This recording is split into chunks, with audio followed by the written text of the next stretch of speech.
नमस्कार, भारत एक्सप्रेस देख रहे हैं आप। मैं हूं आपके साथ आकांक्षा त्रिपाठी। ओडिशा में बीजेपी की सरकार आते ही बीजेपी ने अपना पहला वादा पूरा कर दिया है। आपको बता दें कि ओडिशा के पुरी के जगन्नाथ मंदिर के चारों गेट खोल दिए गए हैं। दरअसल बीजेपी ने ओडिशा विधानसभा चुनाव से पहले चुनावी घोषणा पत्र में जगन्नाथ मंदिर के चारों गेट खोलने का वादा किया था, जिसे अब ओडिशा में नवनिर्वाचित बीजेपी सरकार ने खोलने का फैसला लिया है। अब इन गेटों के खोलने के बाद सभी भक्तों को चारों गेटों से मंदिर में एंट्री मिलेगी। तो वहीं बीजेपी सरकार की ओर से चारों गेट खोले जाने के बाद अब ज्यादातर लोगों के मन में ये सवाल है कि आखिर पहले जगन्नाथ मंदिर के इन दरवाजों को बंद क्यों रखा गया था और क्या इन चार दरवाजों की कहानी है, ये सब आपको बताते हैं। तो सबसे पहले ये जान लेते हैं कि इन चार दरवाजों के नाम क्या हैं। बता दें कि जगन्नाथ मंदिर में एंट्री के चार दरवाजे हैं, जिनके नाम सिंह द्वार, अश्व द्वार, इसके अलावा व्याघ्र द्वार और हसित द्वार है। पहले आपको बताते हैं कि जगन्नाथ मंदिर के चारों दरवाजे हमेशा से बंद नहीं थे। इन दरवाजों को कुछ साल पहले ही बंद किया गया था, जिसे अब वापस खोला जा रहा है। बता दें कि इन चार दरवाजों में से 3 दरवाजे बंद थे और एक दरवाजा भक्तों की एंट्री के लिए और एग्जिट के लिए खुला हुआ था, जिस गेट में भक्त अभी आ रहे हैं और जा रहे हैं, लेकिन बाकी दरवाजों को बंद किया गया था। जिस गेट से अभी भक्तों का आना जाना लगातार जारी था, उस गेट का नाम सिंह द्वार था। वहीं इसके अलावा बाकी अन्य द्वार बंद थे।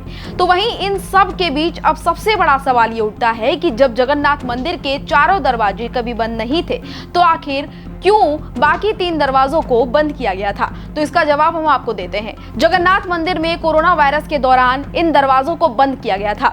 इसे बंद करना का जो उद्देश्य था वो भीड़ को कंट्रोल करने का था और सोशल डिस्टेंसिंग को मेंटेन करने का उद्देश्य कहीं ना कहीं था। ऐसे में चारों दरवाजों से होने वाली एंट्री को एक गेट पर सीमित कर दिया गया था, ताकि भीड़ को कंट्रोल किया जा सके और उनकी सुरक्षा का ध्यान भी रखा जा सके। ऐसे में जहां 5 साल से ये गेट बंद थे, तो वहीं बीजेपी ने अब इन गेटों को खुलवाने का वादा किया था और बीजेपी की सरकार के बनते ही गेट खोल दिए गए हैं। बता दें कि इन 5 साल में भक्तों को इन दरवाजों के ना खोलने को लेकर काफी ज्यादा परेशानियां भी भक्तों को हो रही थी, क्योंकि लगातार इसको लेकर मांग भी भक्त उठा रहे थे कि इन दरवाजों को खोला जाए। लोगों का कहना था कि एक ही गेट से एंट्री होने की वजह से दर्शन करने में काफी लंबे समय का इंतजार उनको करना पड़ता है। तो अब आखिरी में जानते हैं कि क्या इन 4 दरवाजों का रहस्य है।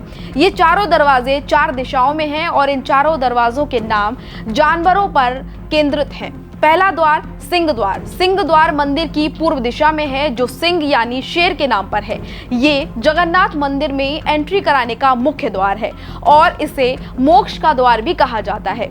दूसरा द्वार व्याघ्र द्वार। इस दरवाजे का नाम बाघ पर है, जिसे आकांक्षा का प्रतीक माना जाता है। ये गेट पश्चिम दिशा में है और इस गेट में संत और खास भक्तों की एंट्री होती है। तीसरा द्वार हसित द्वार।